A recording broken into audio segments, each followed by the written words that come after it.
Hi friends, welcome to Deepa's Tea Time.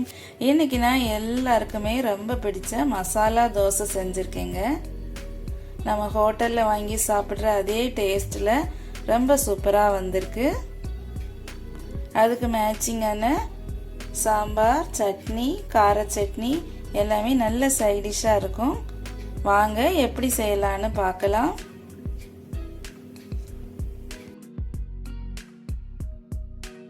நாம் இப்போ மசாலா தோசைக்கு தேவையான மாவு ஃபஸ்ட்டு ரெடி பண்ணிடலாம். இது நான் இட்லி அரிசி ஒரு 4 கப் போட்டிருக்கிறேன். 1 கப் உளுந்து, 4 கப் அரிசிக்கு 1 கப் உளுந்து, அதுதான் கணக்கு. வெந்தயம் 1 ஸ்பூன், கடலைப்பருப்பு 1 ஸ்பூன். இது எல்லாத்தையுமே சேர்த்து நல்லா ஊற வச்சு 2 மணி நேரம் நல்லா ஊற வச்சுட்டு நல்லா நைஸாக அரைச்சி எடுத்துகிட்டு வந்துடலாம். இட்லி அரிசிக்கு பதிலாக புழுங்க அரிசி கூட நீங்கள் போட்டுக்கோங்க.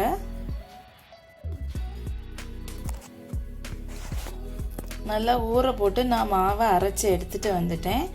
இது நல்லா ரூம் டெம்பரேச்சருக்கு இருக்கட்டும். நைட்டு அரைச்சிட்டோன்னா காலையில் மாவு ரெடி ஆகிடும். இல்லை ஒரு 8 ஹவர்ஸ் அப்படியே இருந்துட்டுனா மாவு நல்லா பொங்கிடும்.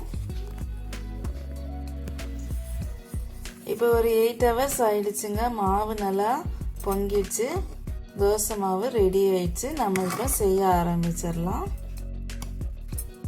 ஃபஸ்ட்டு நம்ம கார சட்னி செஞ்சிடலாம். அதுக்கு நான் ஒரு பேன் வச்சுருக்கிறேன். அதில் 2 ஸ்பூன் எண்ணெய் ஊற்றிருக்கிறேன். கொஞ்சமாக ஜீரகம் போட்டுடலாம்.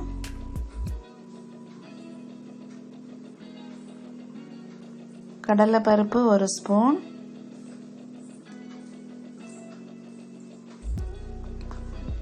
லைட்டாக வறுத்து விட்டுடலாம்.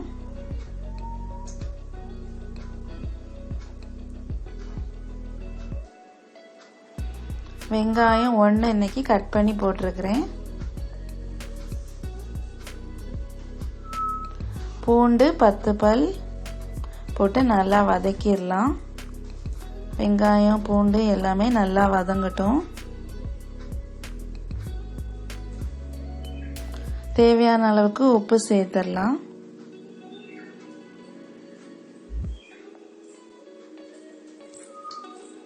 வெங்காயம் பூண்டுலாம் நல்லா வதங்கிடுச்சு. நான் இப்போ காஞ்ச மிளகாய் போட்டிருக்கிறேன்.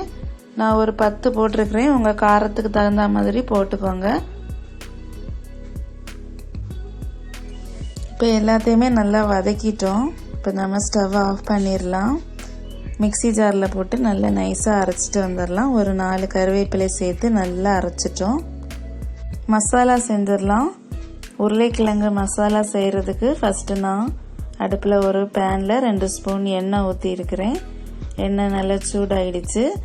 இப்போ நம்ம கடுகு, உளுந்தம்பருப்பு, ஜீரகம் எல்லாத்தையுமே போட்டாச்சு. கடலைப்பருப்பு 1 ஸ்பூன்,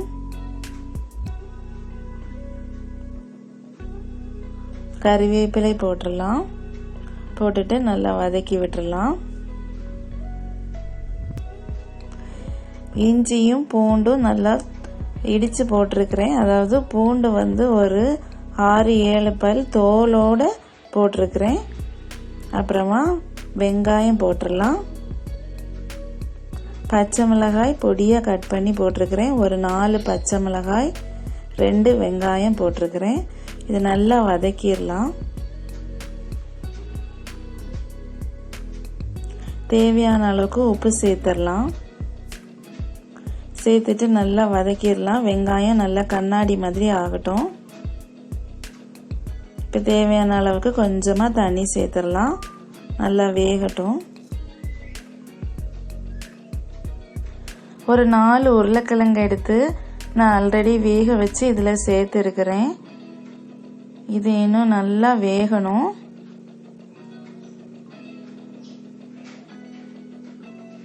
கொஞ்சமாக நம்ம தண்ணி சேர்த்து நல்லா வேக விட்டுடலாம்.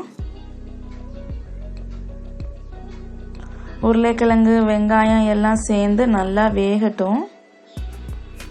பாருங்க ஓரளவுக்கு நல்லா வெந்துடுச்சு. நாம் இப்போ மஞ்சள் தூள் சேர்த்துடலாம். மஞ்சள் தூள் சேர்த்துட்டு நல்லா மிக்ஸ் பண்ணி விட்டுருவோம். உருளைக்கிழங்கு மசாலா ரெடி ஆயிடுச்சுங்க. பாருங்கள் நல்லா வெந்துடுச்சு. உருளைக்கிழங்கு வெங்காயம் எல்லாம் சேர்ந்து நல்லா வெந்துடுச்சு. இப்போ நம்ம கொஞ்சமாக கொத்தமல்லி கீரை சேர்த்துடலாம். இப்போ தோசைக்கல் நல்லா காஞ்சிடுச்சு. நம்ம தோசை சுட ஆரம்பிச்சிடலாம். கொஞ்சமாக மாவு எடுத்து இந்த மாதிரி நல்லா பரப்பிக்கலாம்.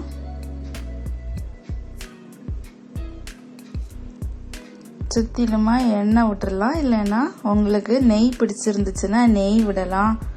சிலருக்கு பட்டர் பிடிக்கும், பட்டர் கூட விடலாம். நல்ல வாசனையாக இருக்கும். குழந்தைங்களுக்கு கொடுக்கறதா இருந்தால் நெய் சேர்த்து கொடுத்தோன்னா ரொம்ப நல்லா விரும்பி சாப்பிடுவாங்க. இப்போ நம்ம ஏற்கனவே செஞ்சு வச்ச கார சட்னியை அப்படியே தடவி விட்டுடலாம். காரம் அதிகமாக வேணுங்கிறவங்க இன்னும் நிறைய போட்டுக்கலாம். நான் மீடியமாக போட்டிருக்கிறேன். இப்போ நம்ம ஏற்கனவே செஞ்சு வச்ச உருளைக்கிழங்கு மசாலாவையும் சேர்த்துடலாம். உருளைக்கிழங்கு மசாலாவை அப்படியே நல்லா பரப்பி விட்டுடலாம். நம்ம அப்படியே வச்சிருக்கோன்னா கூட வச்சிருக்கலாம், இல்லை இந்த மாதிரி தேய்ச்சி வேணாலும் விட்டுக்கலாம். எப்படி வேணாலும் செஞ்சுக்கலாம். அது நம்மளோட டேஸ்ட்டை பொறுத்தது.